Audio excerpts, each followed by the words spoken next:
நஹ்மதுஹு வன்சல்லி அலா ரசூலிஹில் கரீம் அம்மா பாத். கண்ணியத்திற்கும் பெருமதிப்பிற்கும் உரிய அல்லாஹ்வின் நல்லடியார்களே, அல்லாஹ் சுப்ஹானஹு தஆலா நமக்கு ரமலான் மாதத்தை கொடுத்து ரமலானுடைய ஹைர் பரக்கத்துகளை அனுபவிக்கக்கூடிய ஒரு நல்லதொரு வாய்ப்பை நமக்கு அல்லாஹ் தஆலா கொடுத்திருக்கின்றான். நாம் இந்த 20 நாட்களை எப்படி கழித்தோம், வரக்கூடிய 10 நாட்களை எப்படி கழிக்கப் போகிறோம் என்பதை குறித்து தான் நமக்கு மத்தியிலே நாம் சிந்தித்து உணர்வது அவசியம். கண்ணியத்திற்குரியவர்களே, மதீனாவிலே ஒரு நாள் ஒரு யானை வருகிறது. காலம் யாருடைய காலம்? ஹஸ்ரத் மாலிக் ரஹிமஹுல்லா அவர்கள் மக்களுக்கு நபிகள் பெருமானார் ஸல்லல்லாஹு அலைஹி வஸல்லம் அவர்களின் பொன்மொழிகளை, ஹதீஸுகளை பாடமாக எடுத்துக்கொண்டிருக்கிறார்கள். மதீனாவாசிகளை பொறுத்த வரைக்கும் இதுவரைக்கும் யானைகளை அவர்கள் கண்டது கிடையாது. எனவே யானை உள்ளே வந்து விட்டது என்று தெரிந்தவுடன் ஹதீஸ் பாடங்களை படித்து கொண்டிருக்கின்ற மக்கள் அப்படியே அதை விட்டு யானைகளை காண சென்று விட்டார்கள். அப்போ அந்த கூட்டத்தில் ஒரே ஒரு நபர் மட்டும் ஹஸ்ரத் மாலிக் ரஹிமஹுல்லா அவருடைய சபையிலே அமர்ந்திருக்கிறார். நீங்கள் போகவில்லையா என்பதாக கேட்க, நான் வந்த நோக்கம் வேறு, நான் ஹதீஸுகளை படிக்க வந்திருக்கின்றேன், பெருமானார் ஸல்லல்லாஹு அலைஹி வஸல்லம் அவர்களின் வார்த்தைகளை செவிமடுக்க வந்திருக்கின்றேன், எனவே என்னுடைய நோக்கம் இதுதான், யானைகளை பார்ப்பது கிடையாது என்பதாக சொல்வார்கள். வரலாற்றில் அந்த ஒரு மாணவர் நிலைத்து நின்று விட்டார். அவருக்கு பெயர் யஹ்யா அல்-லைசி என்பதாக சொல்லப்படும்.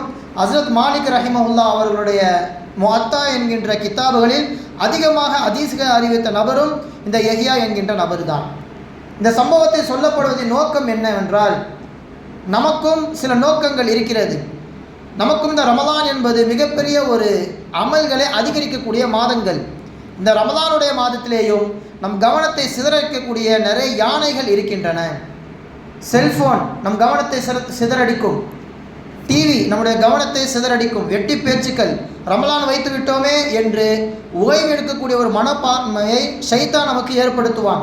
இப்படி நம் கவனத்தை சிதறடிக்கக்கூடிய நிறைய விஷயங்களுக்கு மத்தியில் தான் நாம் வாழ்ந்து கொண்டிருக்கின்றோம். இந்த 20 நாட்களை நாம் எப்படி கடந்தோம் என்று நமக்கு தெரியாது. எஞ்சி வரக்கூடிய இந்த 10 நாட்களில் இது போன்ற காரியங்களை நாம் தள்ளி வைத்துவிட்டு அதிகமாக அமல்களில் ஈடுபடுவது அவசியம். காரணம், ரசூலுல்லாஹி ஸல்லல்லாஹு அலைஹி வஸல்லம் அவர்கள் இந்த 30 நாட்களை 10 அழகாக பிரித்து நமக்கு உபதேசம் செய்கின்றார்கள்.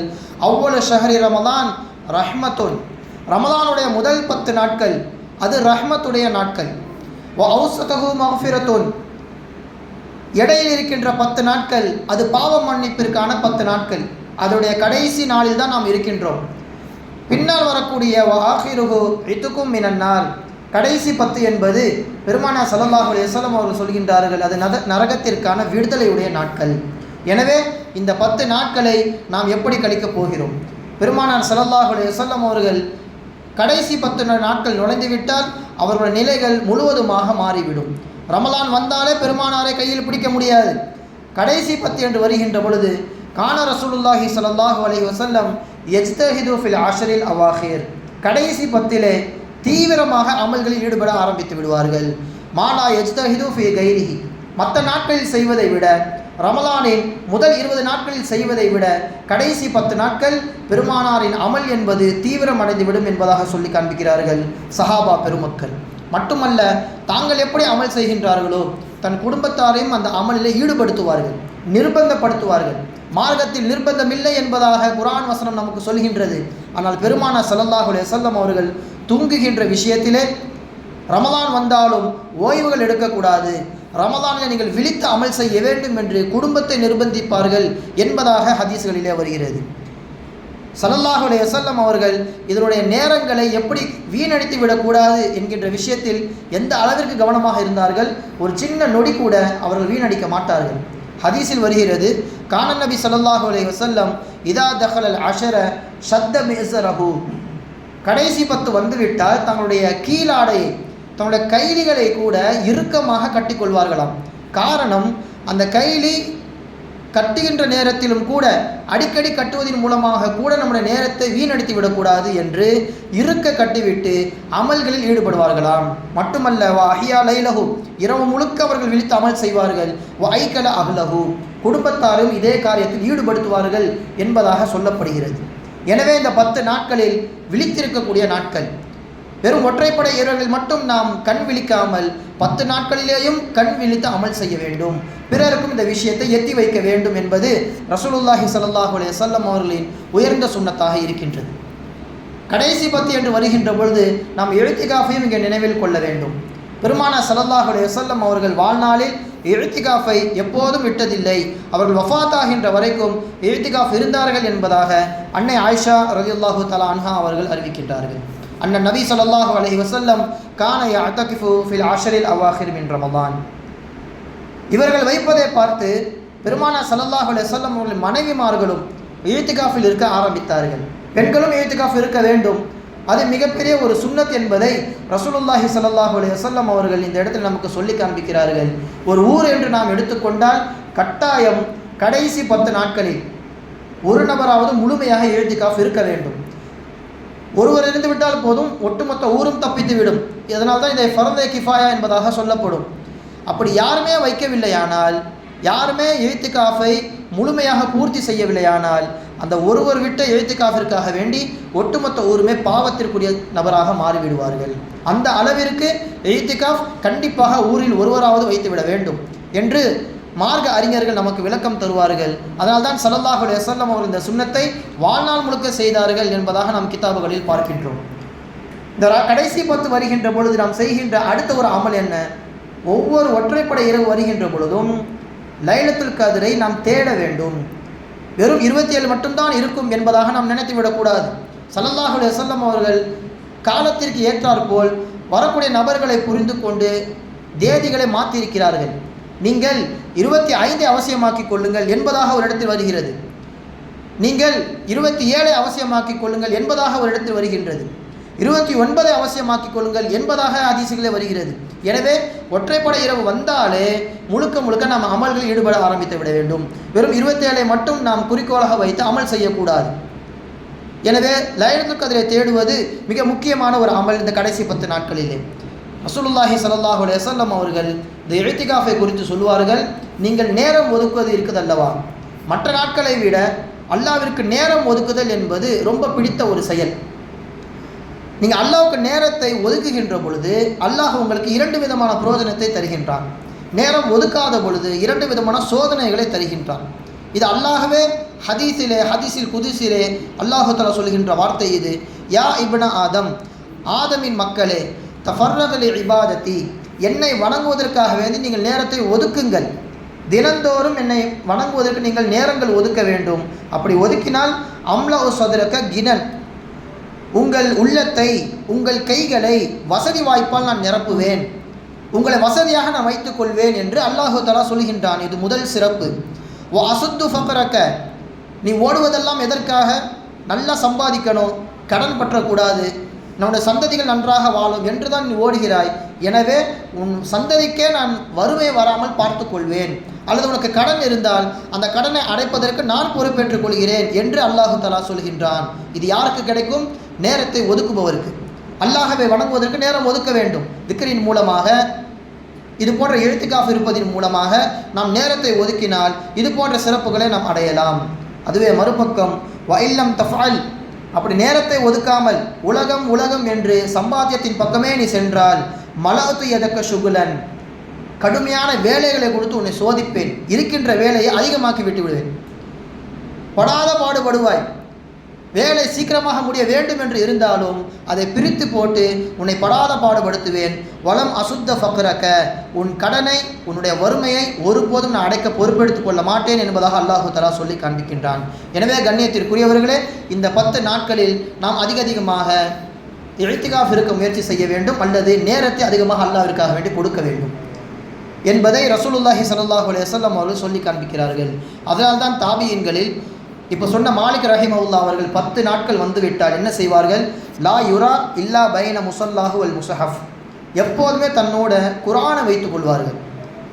கடைசி 10 வந்துவிட்டால் பேச்சை துண்டித்து விடுவார்கள். மக்கள் எல்லாம் கேட்பாங்களாம், ஹதீஸ் பாடம் நடத்துவீங்களே, பாடம் நடத்துவதில்லை, மட்டுமல்ல நீங்கள் பேச்சுக்கு கூட ஒரு கலந்துரையாடல் உங்ககிட்ட இருக்க மாட்டேங்குது என்பதாக கேட்கும் பொழுது மாலிக் ரஹிமஹுல்லா அவங்க சொல்லுவாங்க, இந்த கடைசி 10 என்பது ஹாதிஹி ஐயாமுல் குர்ஆன் வல் இழ்திகாஃப், இது குர்ஆன் ஓதுவதற்கும் இழ்திகாஃப் இருப்பதற்குமான நாட்கள். வலைசலில் ஹதீஸி ஃபீஹா வக்துன், வெட்டி பேச்சிற்கு இந்த 10 நாட்கள் இடம் கிடையாது என்பதாக சொல்வார்கள் மாலிக் ரஹிமஹுல்லா அவர்கள். ஷாஃபி இமாமின் கருத்து மிகவும் இந்த இடத்துல பிரசித்தி பெற்றது. ரமலான் என்பது ஓட்டப்பந்தயக்காரர்களின் மைதானம். ரமலான் நுழைந்து விட்டால் நீங்கள் ஓட்டப்பந்தயத்திற்கு தயாராகி விட்டீர்கள் என்பதாக பொருள். வல் அஷருல் அவாஹிர், கடைசி 10 வந்துவிட்டால் ஹிய லஹ்லத்துல் உசூல், அதுதான் அந்த கோல். அந்த கோலை நீங்கள் எட்டி விட்டீர்கள், அங்கே போகணுமா வேணாமா என்பதை நீங்கள் தான் முடிவு பண்ணணும். உங்களுக்கான வெற்றி அந்த கோலில் தான் இருக்கிறது, அந்த எல்லையில் தான் இருக்கிறது. அந்த எல்லையை நீங்கள் கடைசி 10 அடைந்து விட்டால் முழுக்க முழுக்க இபாதத்தில் ஈடுபட்டு விடுங்கள் என்பதாக ஷாஃபி ரஹிமஹுல்லா அவர்கள் சொல்லி காட்டுவார்கள். எனவே கடைசி 10 நாம் எப்படி கழிக்க வேண்டும்? நேரத்தை கொடுப்பதின் மூலமாக, குர்ஆன் ஓதுவதின் மூலமாக, மூன்றாவதாக சதக்கா. இந்த சதக்காவை குறித்து பல இடங்களில் கேட்டிருப்பீர்கள், நாமும் பயானில் சொல்லியிருப்போம். சதக்காவை பொறுத்த வரைக்கும் உடனே அல்லாஹு தஆலா அதற்கான பலனை உங்களுக்கு ஏற்படுத்தி தருவான். உலகத்திலே அதை கண் முன்னால் பார்க்கலாம். சதக்கா செய்வதன் மூலமாக இருப்பது அதிகமாகும், சதக்கா செய்வதன் மூலமாக போனதை விட வருவது சிறப்பாக இருக்கும் என்பது சஹாபா பெருமக்களின் வாழ்க்கை மூலம் நாம் தெரிய வருகின்ற செய்தி. வரலாற்றிலே அற்புதமாக 2 சம்பவங்களை பதிவு செய்கின்றார்கள். அலி ரலியல்லாஹு தஆலா அன்ஹு அவர்கள் வீட்டிலிருந்து துணிகளை எடுத்துக்கொண்டு வெளியே செல்கிறார்கள். இதை விற்று இதுவரை காசை கொண்டு போய் நம் குடும்பத்தை ஓட்டலாம் என்பதாக துணி எடுத்துக்கொண்டு வெளியே போகிறார்கள். மார்க்கெட்டில் விட்டு விட்டார்கள். ஒரு 6 திர்ஹம் இந்த துணிக்கு கிடைக்கிறது. வாங்கி கொண்டு வருகின்ற பொழுது ஒரு ஏழை உதவி செய்யுங்கள் என்பதாக கேட்டுவிட்டார். கேட்பவருக்கு இல்லை என்று சொல்லுவது முஸ்லீமின் பண்பு கிடையாது. எனவே வாங்கி அந்த காசை இந்த ஏழைக்கே கொடுத்து விட்டார். வீட்டிற்கு போகின்ற பொழுது 2 விதமான நினைப்பிலே இவர் போகிறார். அல்லாஹு தாலா சொன்ன, ரசூலுல்லாஹி ஸல்லல்லாஹு அலைஹி வஸல்லம் அவர்கள் சொன்ன சதக்காவை நாம் செய்து விட்டோம், எனவே சந்தோஷமாக இருக்கிறோம். மறுபக்கம் குடும்பம் காசுக்கு எதிர்பார்த்து கொண்டிருப்பார்கள். அடுத்த வேளை உணவிற்கு வழி இல்லை, குடும்பத்தை நாம் என்ன சொல்லி சமாளிப்பது? இப்படியே 2 விதமான சிந்தனைக்கு மத்தியில் போய்கொண்டிருக்கிறார்கள். வழியிலே ஒரு நபர் வருகிறார். உங்களை பார்த்தால் ரொம்ப ஏழ்மையான நபராக தெரிகிறீங்க, எனவே இந்த ஒட்டகத்தை வச்சுக்கோங்க, இதிலிருந்து நீங்கள் பலனை பெற்றுக்கொள்ளுங்கள், காசு வரும்போது எனக்கு தாங்க என்பதாக இந்த நபர் சொல்லிட்டு போகிறார். சரி, எவ்வளோக்கு நீங்கள் அந்த ஒட்டகத்தை தரீங்க? 100 திர்ஹம். 100 திர்ஹம் உங்கள்கிட்ட எப்போ வருதோ நீங்கள் அப்போ தாங்க, அது வரைக்கும் நான் கேட்க மாட்டேன், இதை நீங்கள் பயன்படுத்திக்கோங்க. சரி, 6 திர்ஹம் போயிடுச்சு, ஒட்டகம் கிடச்சிருச்சு, இது மூலமாக இதில் வர பாலின் மூலமாக நாம் குடும்பத்தை ஓட்டி விடலாம் என்று நினைத்து ஒட்டகத்தை இழுத்து கொண்டு செல்கின்றார்கள். இப்போ வழியில் இன்னொரு நபர் வருகிறார். வந்து, எனக்கு ஒட்டக தேவை இருக்கின்றது, வெளியூருக்கு பயணம் செய்ய வேண்டிய சூழ்நிலை எனக்கு இருக்கிறது, ஒட்டகம் என்னிடத்தில் இல்லை, எனவே இந்த ஒட்டகத்தை எனக்கு தந்துடுறீங்களா என்பதாக கேட்கிறார்.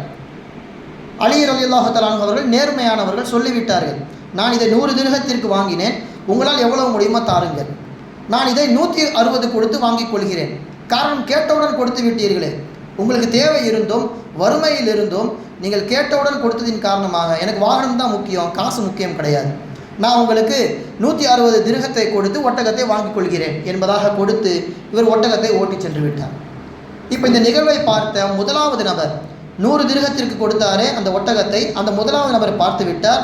இப்போ உங்கள் கையில் காசு வந்து விட்டதே, 160 திர்ஹம் இருக்கின்றது, எனக்கு 100 திர்ஹத்தை கொடுத்துருங்க என்பதாக கேட்கிறார். இவங்களும் கொடுத்துட்டாங்க. இப்போ கையில் இருப்பது எவ்வளவு? 60 திர்ஹம்.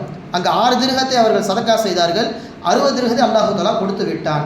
ஹதீஸிலும் குர்ஆனில் வருகின்ற வாசகம் இது, நீங்கள் ஒரு நன்மை செய்தால் அதற்கு பகரமாக அல்லாஹு தஆலா 10ஆக மாற்றி தருவான். 6 திர்ஹம் 60ஆக மாறிவிட்டது. சம்பவம் இன்னும் முடியவில்லை. வீட்டிற்கு 60 திர்ஹத்தை கொண்டு செல்கிறார்கள். அங்கே அன்னை ஃபாத்திமா ரலியல்லாஹு தஆலா அன்ஹா அவர்கள் ஆச்சரியத்தோடு கேட்கிறார்கள், துணிக்கு இவ்வளவு காசு வந்ததா? இல்லை ஃபாத்திமா, இடையில இப்படி சில சம்பவங்கள் நடந்தது, நான் சதக்கா செய்தேன், அதற்கு பகரமாக அல்லாஹு தஆலா தாஜர்து மஅல்லாஹி பி சித்தத்தின் ஃபஅதானி சித்தீன், 6ஐ கொடுத்து நான் அல்லாஹ்விடம் வியாபாரம் பேசினேன், சதக்கா செய்தேன், அல்லாஹ் எனக்கு 60ஆக தந்து விட்டான். நடந்த சம்பவத்தை அத்தா ரசூலுல்லாஹி ஸல்லல்லாஹு அலைஹி வஸல்லம் அவர்களிடத்திலே அன்னை ஃபாத்திமா அவர்கள் எடுத்துச் செல்கின்றார்கள். அங்கே ரசூலுல்லாஹ் சொன்ன விஷயம்தான் ஆச்சரியம் மிக்கது. ஸல்லல்லாஹு அலைஹி வஸல்லம் அவர் சொன்னார்கள், அலி, நீங்கள் செஞ்ச அந்த சதக்கா எந்த அளவிற்கு மாற்றத்தை ஏற்படுத்தியது என்றால், உங்களுடைய கஷ்டத்தை அல்லாஹு தஆலா புரிந்து கொண்டு அல்லாஹு தஆலா அனுப்பிய நபர்கள் தான் அந்த 2 நபர்கள். முதலில் உங்களிடத்திலே 100 ரூபாய்க்கு பேரம் பேசினாரே அந்த நபர் சாதாரண மனிதர் கிடையாது, அல் பாயு ஜிப்ரீல், வந்த நபர் அவர் ஜிப்ரீல் அலைஹிஸ்ஸலாம்.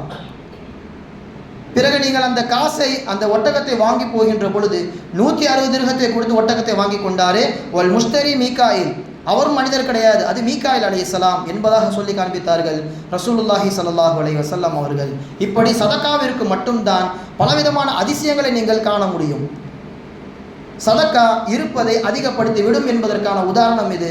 மறுபக்கம் சதக்கா இருப்பதை போனதை விட சிறந்ததை நமக்கு பெற்றுத்தரும். அன்னை ஆயிஷா ரலியல்லாஹு தஆலா அன்ஹா அவர்கள் எப்போதும் நோன்பு பிடிப்பார்கள். நோன்புடைய நேரத்திலே ஒரே ஒரு ரொட்டி துண்டு தான் இருக்கிறது, அதுதான் இஃப்தாருடைய ஏற்பாடு. அந்த நேரத்திலும் ஒரு மனிதர் கதவு தட்டுகிறார், ஏதேனும் இருக்கிறதா என்பதாக கேட்கிறார்கள். உடனே தன்னுடைய பணிப்பெண்ணை அழைத்து இந்த ரொட்டி துண்டை எடுத்து கொடுத்து விடுங்கள் என்பதாக சொல்லிவிடப்படுகிறது. அந்த பணிப்பெண் தடுக்கிறார். காலை முழுக்க நீங்கள் நோன்பு வைத்திருக்கின்றீர்கள், ஒரு சின்ன துண்டை உங்களுக்காவது நீங்கள் எடுத்துக்கிட்டு மீதி உள்ளதை கொடுங்க என்பதாக சொல்ல மறுத்து விட்டார்கள். இல்லை பரவாயில்லை, பேரிச்சம்பழம் போதும், தண்ணீர் போதும். போய்விட்டது. இஃப்தாரும் இவர்கள் முடித்து விட்டார்கள். சிறிது நேரத்தில் மீண்டும் கதவு தட்டப்படுகிறது. அப்போ ஒரு நபர் வந்து, நான் இன்னார் வீட்டிலிருந்து வருகின்றேன், எங்கள் வீட்டில் ஒரு விருந்து ஏற்பாடு, உங்களுக்கு இதை கொடுக்க சொன்னார்கள் என்று கொடுக்கிறார்கள். அங்கு உள்ள அந்த பாத்திரத்தை திறந்து பார்த்தால் ஏராளமான ரொட்டிகளும் அந்த இடத்துல ஆட்டு வறுவலும் இருக்கிறது.